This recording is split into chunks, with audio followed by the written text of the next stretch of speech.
Last week, we called it out. Resentment, stored disappointment, the ledger you stopped expecting to be paid, but never forgave. This week, I want to go a little deeper, because most couples assume their resentment is about their spouse or what their spouse did or didn't do. And sometimes, well, yes, that's true, but in a long marriage, the deepest resentment usually comes from somewhere else entirely. It comes from loss, specifically loss that was never called out or acknowledged. I'm Coach Shaun. This is episode 2 of When Love Gets Hard.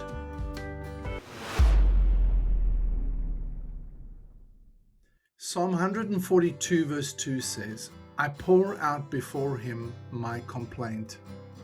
Before him I tell my trouble. I pour out my complaint. I tell my trouble. There's something important in that for this week's topic. The psalmist isn't suppressing the pain. He isn't managing it. Isn't calling it something else. He's naming it, pouring it out, and telling it. So this is what I want to talk about today, because you can't address something that you haven't called out, that you haven't named. And you cannot address a loss that you haven't named. Resentment that's been sitting in a marriage for years is almost always grief that was never poured out. So here's the pattern that I've seen over the years of working with couples, many couples. Resentment that's aimed at a spouse often didn't start with the spouse. It started somewhere else. A loss, a disappointment, a season that cost more than either person expected. And because the loss was never named, never grieved, never acknowledged, never given its proper weight, it had nowhere to go. So, where did it go? It goes sideways. It goes into the marriage, into daily interactions, into the way one spouse receives another. Your spouse becomes the nearest available target for your grief that never was processed. And really, that's not fair to them. And it's not actually helping you at all either. Because you can do all the marriage work in the world, the conversations, the exercises, the efforts. And if the actual source of the resentment hasn't been identified, well, it just keeps leaking back into every interaction, every encounter. So let me name 4 places loss quietly builds in midlife and ends up aimed at the marriage. The first is the career. Not just the job, the version of what you thought your working life would look like by now. The ceiling you hit that you didn't see coming. The opportunity that didn't materialize. The years you gave to something that didn't give back what you expected. You adjusted. You told yourself it was fine. You stopped talking about it. But the gap between what you expected and what you got still sits there. And that gap generates something. It generates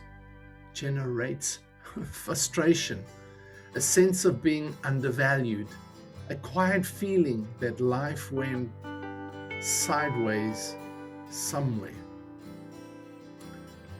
And when that has nowhere to go, it finds the closest relationship. The second is the sacrifices that weren't acknowledged. Every long marriage involves sacrifice. You've got to know that. One partner takes a career hit for the family. One carries more of the load through hard seasons. One sets aside something they wanted so the other could have what they needed.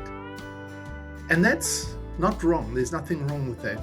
That's what long marriages require. That's what good marriage relationships will require. But when the sacrifice goes unacknowledged, when nobody says thank you or even noticed what it cost, it leaves a mark.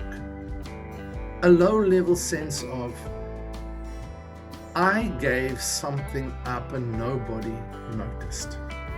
I carried something heavy and nobody helped.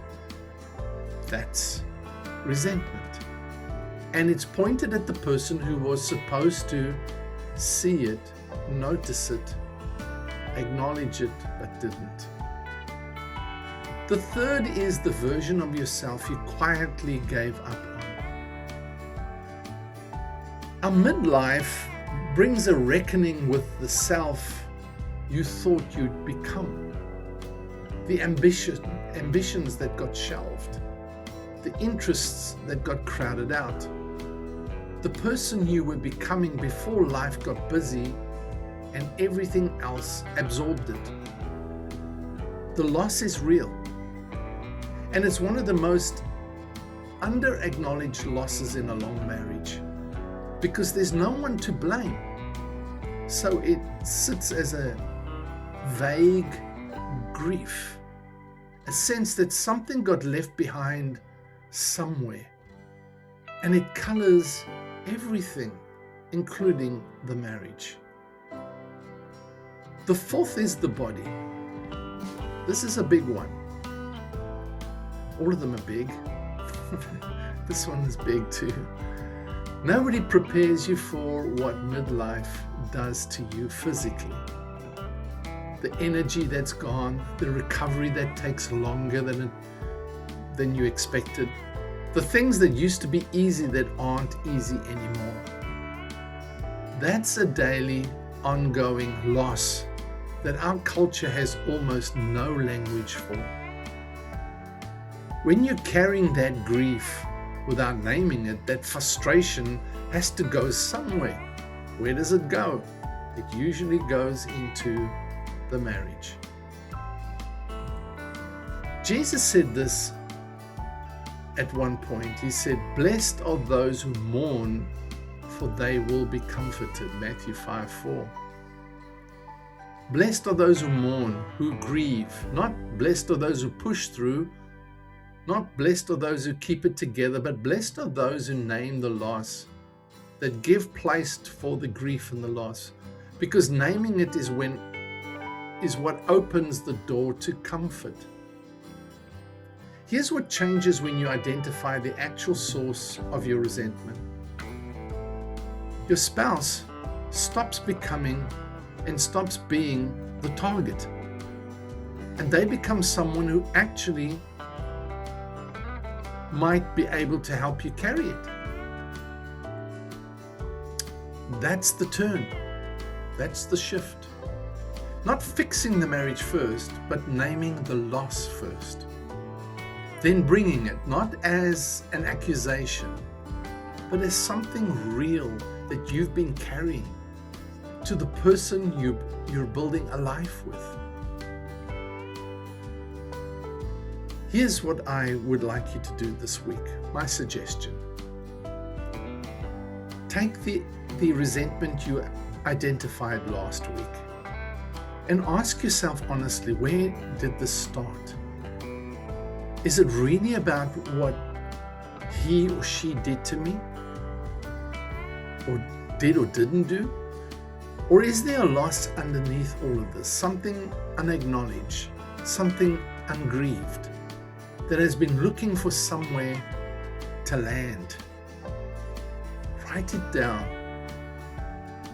You could complete the sentence. My Resentment towards my spouse is really about ...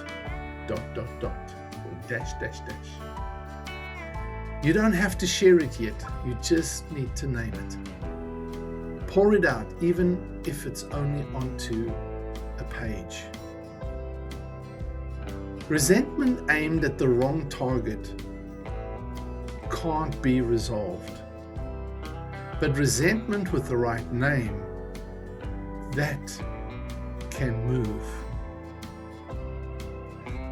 Episode 3 is next week, and we're going to talk about what resentment actually does to the people around you and why the cost is bigger than most couples actually realize. I'm Coach Shaun. Thank you for being with me today. God bless, and I'll see you next week.